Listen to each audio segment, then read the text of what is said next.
करते कराते 2 साल गुजर गए। 2 साल में माजिद ने कई बार अपने बाप को फोन किया, लेकिन बाप ने आगे से बात नहीं की। बाप कहता तू मर गया मेरे लिए। अब 2 साल के बाद चौधरी साहब एकदम से बीमार होते हैं और बीमार भी काफी ज्यादा हो जाते हैं, सीरियस होते हैं। और माजिद के साथ चौधरी साहब का प्यार भी बहुत था। माजिद को रात में बीमारी की हालत में जब आंखें बंद होती थी तो माजिद माजिद कहते थे। अब घर वालों ने चौधरी साहब से कहा कि देखो गुस्सा थूक दो, बेटे को कहो कि वापस आ जाए। चौधरी साहब ने कहा ठीक है, उसको बुला लो। अच्छा, माजिद को फोन किया गया, बशीर ने फोन किया, माजिद भाई आप घर आ जाएं, अबू याद कर रहे हैं। माजिद दुबई पहुंचा हुआ था। दुबई से उसने टिकट ली, फौरी तौर पर घर पहुंचा। घर पहुंचते ही उसने बाप के पाँव पकड़े और सर उसके पाँव में रख दिया कि अबू मुझे माफ कर दे। बाप ने कहा कि सारे कमरे से निकल जाओ, कमरा खाली कर दो, कुंडी लगा दो, यहाँ मैं और माजिद हैं बस। अब चौधरी साहब उसको कहते हैं कि बेटा तूने जो किया सो किया, मुझे ये बता कि किया क्यों है। अब बाप नहीं, नजरें मेरी नजरों में डाल फिर बात। बेटे ने बाप के चेहरे की तरफ देखा और बात करने लगा। कहता अबू जी आपने मेरी मंगनी कर दी, मैं बहुत खुश था, लड़की भी बड़ी अच्छी थी, हसीन थी।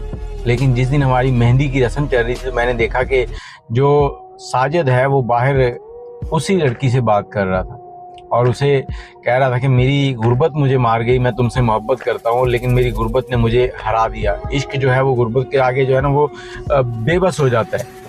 अब इधर चौधरी साहब कहते हैं कि फिर कहता अबू मैं अब देखने लगा कि मामला क्या है। मैंने उनकी पूरी कॉल सुनी है, उसमें मुझे जो पता चला है वो ये कि जो मेरी होने वाली बीवी है उसी को साजिद जो है वो मोहब्बत करता है और वो मेरी बीवी जो है वो भी साजिद को मोहब्बत करती है।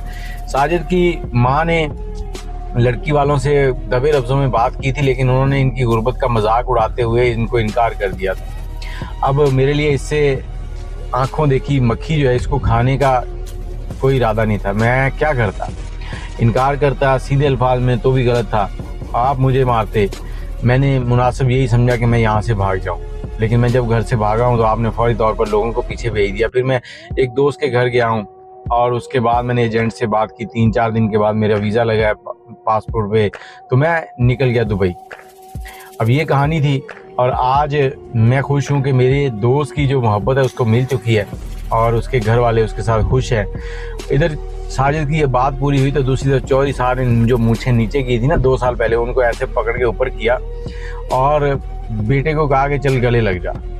इतनी बात सुननी थी कि चौधरी साहब जो बीमार थे ना वो उठ के बैठ गए। मतलब कि खुशी की वजह से एक एनर्जी आ गई। चौधरी साहब उठ के बैठ गए, कहते पुत्र आज तू मेरा सिर फिर फखर ना बुलंद कर देता। 2 साल तो मैं मुछा नीवे की कि मेरी इज्जत रुल गई, लेकिन आज जी तू मैंने स्टोरी दसी है ने सुन के मेरा दिल खुश हो गया और मैं तेरे ते बहुत फख्र करता, मैं तुम पे बहुत फख्र करता हूँ।